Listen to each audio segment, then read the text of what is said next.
दोस्तों नमस्कार। DSA law point में आप सबका स्वागत है। मैं हूं आपका मित्र धीरज कुमार त्रिपाठी। हम लोग अपने आज इस वीडियो में मत्तता के विषय में पढ़ेंगे कि जब हम लोग कोई नशे में रह करके कोई अपराध करते हैं तो उस समय क्या हमें उस अपने आपराधिक दायित्व से कोई छूट मिलेगी या नहीं मिलेगी। तो नशा हम लोग दो तरीके से करते हैं। एक, जब हम कोई नशा स्वयं कर लेते हैं तब हमारा आपराधिक दायित्व दूसरा होगा। एक नशा ऐसा होता है जब हमें कुछ पता ही ना हो और किसी व्यक्ति के द्वारा हमें पिला दिया जाता है या दे दिया जाता है। उस समय जब हम नशे में रह करके कोई कार्य करते हैं तब क्या जो है आपराधिक दायित्व होगा, उसके विषय में जो है कहा गया है। तो जो बहुत पुराने समय में, थोड़ा सा मैं आपको थ्योरी इसमें बता देता हूं कि प्राचीन काल में मत्तता की स्थिति को अपराध की वृद्धि का एक कारण माना गया था। अर्थात कि लोग जब नशे में होते थे तो अक्सर ज्यादा अपराध करते थे। तो होता क्या था कि उन्हें उससे अधिक कठोर ज्यादा दंड दिया जाता था।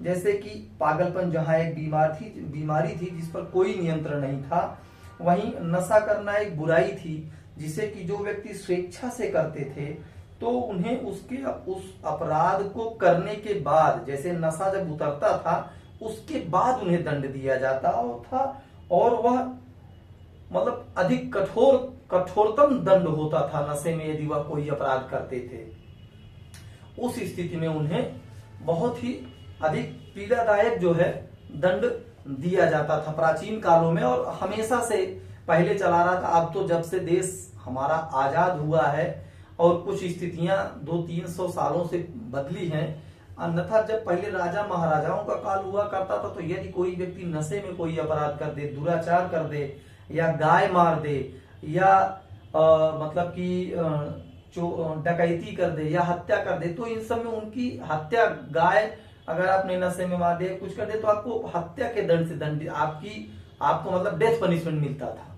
स्थिति बदलती गई। कानून भारतीय दंड संहिता जब बना तो उस समय जो अब नशा जो होता क्या था, नशा तो हमने आपको बता दिया क्या था। नशे के बाद ये दो तरीके से होता था। एक स्वैच्छिक मत्तता होता था, अस्वैच्छिक मत्तता, और एक स्वैच्छिक मत्तता, मतलब कि ये आपके बिना आपको जानकारी के नशा करा दिया गया और एक आपने स्वयं से दारू पी लिया जाके। उस स्थिति में क्या दायित्व है आपका। तो जो अस्वैच्छिक मत्तता था उसे भारतीय दंड संहिता की धारा 85 में प्रावधानित किया गया और जो स्वैच्छिक मत्तता था उसे धारा 86 में प्रावधानित किया गया, जो कि अब वर्तमान भारतीय न्याय संहिता में अस्वैच्छिक मत्तता से संबंधित प्रावधान धारा 23 बीएनएस में है और स्वैच्छिक मत्तता का प्रावधान धारा 24 बीएनएस में है।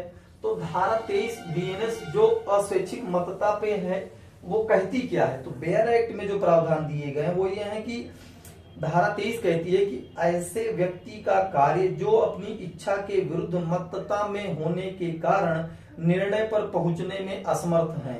तो क्या है वो, कोई बात अपराध नहीं है जो ऐसे व्यक्ति द्वारा की जाती है, जो उसे करते समय, कोई बात अपराध नहीं है जो ऐसे व्यक्ति द्वारा की जाती है जो उसे करते समय मत्तता के कारण उस कार्य की प्रकृति को या कि जो कुछ वह कर रहा है वह दोषपूर्ण या विधि के प्रतिकूल है, जानने में असमर्थ है, परंतु वह चीज, मतलब जिससे आपको नशा हुआ है, वह चीज जिससे उसको मत्तता हुई थी, नशा हुआ था, उसके ज्ञान के बिना या उसकी इच्छा के विरुद्ध उसे दिया गया था। तो यदि अगर कोई आदमी ऐसा उसको कोई नशा किया जाता है जो इस कैटेगरी का हो, धारा 23 बीएनएस की कैटेगरी का हो, कि आप उस कार्य की प्रकृति नहीं जान रहे हो, जो कुछ आप कार्य कर रहे हैं वह दोषपूर्ण है या विधि के प्रतिकूल है, और आपको जिससे वह नशा हुआ है आपकी इच्छा के विरुद्ध और आपके ज्ञान के बिना दी गई है, तो यदि उस समय आप कोई कार्य करते हैं तो आपको इसका पूर्ण बचाव क्या मिलेगा, पूर्ण बचाव मिलेगा और आप अपने आपराधिक दायित्व से मुक्त होंगे। अर्थात आपकी इच्छा के विरुद्ध कोई नशा दिया गया और आप कोई अपराध करते हैं तो अब माना जाएगा कि आपने कोई अपराध नहीं किया है। नकारात्मक मेंसरिया मानी जाएगी, आपका कोई दुराशय या आशय उस कार्य को करने का नहीं था जो आपकी इच्छा के विरुद्ध मत था, आपको दिया गया है। इस पर एक बहुत ही महत्वपूर्ण मामला आया डीपीपी बनाम बीएड का। अब हुआ क्या, इसमें जो ये अभियुक्त महोदय थे, इन्होंने एक जो है लड़की थी, तो वो भी 13 साल की थी। इस वाद में अभियुक्त ने 13 वर्ष की बालिका के साथ बलात्कार किया और उसके बाद उसने उसकी हत्या कर दी। अभियुक्त का यह तर्क था कि बलात्कार कारित करते समय वह नशे में था। कोर्ट ऑफ क्रिमिनल अपील ने उसे मानववध का दोषी पाया था, किंतु हाउस ऑफ लॉर्ड्स ने उसे मृत्यु दंड दिया। अर्थात कि जब इन्होंने क्या काम किया, बचाव नशे का लिया कि भाई इन्होंने किया क्या था कि एक 13 वर्ष की लड़की का पहले बलात्कार किया और उसके बाद उसके यहाँ गर्दन पे उंगली से रख करके उसको दबा करके गला घोट के मार दिया। तो इसका मतलब आपको उस समय ज्ञान था कि आप क्या कर रहे हैं, आपने बलात्कार किया। अगर आपको पता होता तो उसी समय आप रुक जाते। आपको भाई कहते कि ये हमारी नशा के विरुद्ध जो है, ये नशा हमारी इच्छा के विरुद्ध दिया गया था, लेकिन आप उसके बाद उसकी हत्या भी कर दिए कि कहीं अब हम पकड़े न जाएं, ये हमारे खिलाफ बयान न दे दे, इसलिए आपने उसकी हत्या कर। इसलिए इन्हें पहले जो कोर्ट ऑफ क्रिमिनल थी उसने आपराधिक मानववध का दोषी ठहराया था, बाद में हाउस ऑफ लॉर्ड्स ने इन्हें मृत्यु दंड का जो है भागी इनको दंड दिया और इससे इन्हें अस्वैच्छिक मत्तता का बचाव नहीं मिला। अब स्वैच्छिक मत्तता जो है वो धारा 24 बीएनएस में प्रावधानित है। धारा 24 स्वैच्छिक मत्तता पर क्या कहती है, जो हमारा बेयर एक्ट है वो कहता है कि किसी व्यक्ति द्वारा मत्तता में किया गया अपराध जिसमें विशिष्ट आशय या ज्ञान होना अपेक्षित है, अर्थात उन दशाओं में जहां की कोई किया गया कार्य अपराध नहीं होता जब तक कि वह किसी विशिष्ट ज्ञान या आशय से न किया गया हो। अर्थात कोई कार्य तब तक अपराध नहीं होता है जब तक कि किसी विशिष्ट ज्ञान या आशय से न किया गया हो, तब तक वो अपराध नहीं होता है। अर्थात अच्छा ठीक है, आगे बढ़ते हैं। कोई व्यक्ति जो वह कार्य मत्तता की स्थिति में करता है इस प्रकार बरते जाने के दायित्व के अधीन होगा कि मानो उसे वही ज्ञान था। ठीक है, यहाँ आशय की बात नहीं है, अब यहाँ ज्ञान था जो उसे होता यदि वह मत्तता में न होता तब की वह चीज जिससे उसे मत्तता हुई थी उसके ज्ञान के बिना या इच्छा के विरुद्ध न दी गई हो। अर्थात आपने इच्छा से ग्रहण की हो, ठेके पे गए, आज आप भाई डेली एक 70 रुपए वाला पौवा पीते हैं, उस दिन आप गए हैं ब्रांडी पियेंगे, ब्रांडी आपने पी लिया और बाहर आए मार एकदम उत्पात मचा दिए। अब भाई जब आप बाहर आकर के उत्पात मचाएंगे तो आप तो दंडित किए जाएंगे, आपको लाभ कैसे मिलेगा? भाई आपने तो वो नशा तो स्वेच्छा से किया, भाई जितना आप पचा सकते हैं वो वही आप पीते, क्यों उससे ज्यादा पी लिए? उस स्थिति में आपको इसका बचाव नहीं मिलेगा। अब इस पर जो सबसे महत्वपूर्ण मामला है वो 3 है। एक तो आर बनाम मीड का, दूसरा आर बनाम लिपमैन का और तीसरा है वासुदेव बनाम पेप्सू राज्य का। तो ये तो प्री का क्वेश्चन पूछा जाता है कि जैसे भारतीय न्याय संहिता में स्वैच्छिक मत्तता से संबंधित महत्वपूर्ण वाद कौन सा है, लीडिंग केस कौन सा है, ऑप्शन देगा उसमें एक ये जरूर रहेगा। और दूसरा कि अस्वैच्छिक मत्तता पर कौन सा लीडिंग केस है, तो डीपीपी बनाम बीएड का रहेगा।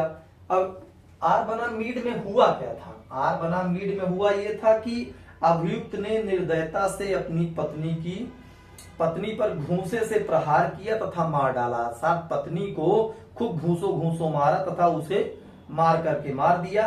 अपने बचाव में मत्तता का सहारा लिया लेकिन किंतु उसे मृत्यु दंड का उसे जो है हत्या के लिए दोषी ठहराया गया।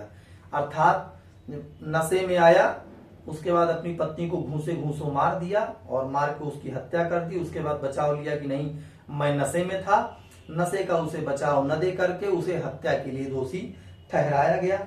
आर बनाम लिपमैन का मामला बहुत ही महत्वपूर्ण मामला है। इसमें मृतक लड़की और लड़का दोनों दोस्त होते हैं। लड़का जाता है लड़की के घर, उसके घर पे कोई नशा रखा हुआ है, दोनों लोग नशा करते हैं और लिपमैन को यह समझ में आता है कि वो पृथ्वी की केंद्र की ओर चला जा रहा है और सांप उसे काटने के लिए दौड़ते हुए आ रहे हैं उसके ऊपर, और वो उन सांपों को मार रहा होता है। ऐसी स्थिति में वो उस लड़की को मार रहा होता है, एक्चुअल वो लड़की को मार रहा होता है, लेकिन उसे ऐसा एहसास होता है, प्रतिबिंब प्रतीत होता है कि वह उन सांपों को मार रहा है और ऐसा करके उसकी हत्या कर देता है। अब ऐसी स्थिति में उसे नशे का बचाव न दे करके उसे हत्या के लिए दोषी ठहराया गया। अब आइए इन वासुदेव भाई साहब की बात करते हैं बनाम पेप्सू-राज 1956 के मामले में क्या हुआ। इसमें तो बड़ा अच्छा ही मामला ये था कि ये भाई साहब फौज से रिटायर थे और नशे में चूर, हाथ में बंदूक लिए, खाना खाने का प्लेट हाथ में लिए टहल रहे थे। अब इनसे चला नहीं जा रहा था कि ये क्या, एक लड़का कुर्सी पे बैठा था, उसको कहे कि हटो हमें बैठना है, खाने दो। लड़का नहीं हटा, इतने में दो नाली निकाली, मारे धाए धाए, लड़का ढेर।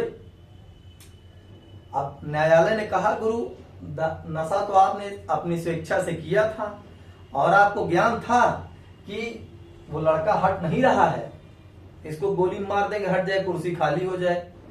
भले आपका आशय उसका मारने का न रहा हो, लेकिन आपको ये नॉलेज थी कि आप उसे गोली मार रहे हैं तो मर जाएगा। ऐसी स्थिति में इन्हें भी, वासुदेव भाई साहब को भी बचाव नहीं दिया गया। इन्होंने कहा कि नहीं नशा हमने किया था, नशे में कोई कार्य किया, इसीलिए इन्हें भी हत्या का दोषी करार दिया गया। दोस्तों, हम लोगों ने आज अपने इस वीडियो में धारा 23, धारा 24 और मत्ता क्या होता है, आर डीपीपी बनाम बियर्ड, आर बनाम मीड, आर बनाम लिपमैन और वासुदेव बनाम पेप्सू-राज केसेस को पढ़ा, जिसमें आर बनाम लिपमैन और वासुदेव बनाम पेप्सू-राज स्वैच्छिक मत्ता पर बहुत ही महत्वपूर्ण मामले हैं। ये एपीओ और पीसीएसजे की प्री में भी आते हैं। और डीपीपी बनाम बियर्ड का मामला अस्वैच्छिक मत्ता धारा 23 बीएनएस पर बहुत ही महत्वपूर्ण मामला है और जो कि परीक्षाओं में अनेकों बार पूछा गया है, अनेक बार पूछा गया है और बहुत अच्छे इसमें नंबर भी मिलते हैं। दोस्तों, हमारा अगला वीडियो जो है धारा 25, 26, 27 और 28 तीनों को मिला करके रहेगा, जिसमें कि सहमति जो सबसे पहले के 18 वर्ष से ऊपर के व्यक्ति हैं वो देते हैं, तो क्या कौन सा अपराध मतलब कि माफी योग्य होगा या क्षमा योग्य होगा या नहीं होगा। फिर क्या संरक्षक को कोई जो है छूट दी गई है, डॉक्टर को क्या छूट दी गई है, फिर सहमति जो है किन परिस्थितियों में जो है सहमति मानी जाएगी, नहीं मानी जाएगी। तो धारा 25, 26, 27 जो है ये धारा 28 में जो है सहमति की परिभाषा दी गई है और धारा 25, 26, 27 में इन्हें कैसे लागू किया जाएगा के विषय में हम लोग अपने अगले वीडियो में पढ़ेंगे। देखने के लिए हमारा DSL लॉ पॉइंट चैनल और इसको आप सब्सक्राइब करें, लाइक करें, वीडियो को शेयर करें और अपने और अनधिक मित्रों को बताएं कि यहाँ करके पढ़ सकते हैं। धन्यवाद। जय हिंद।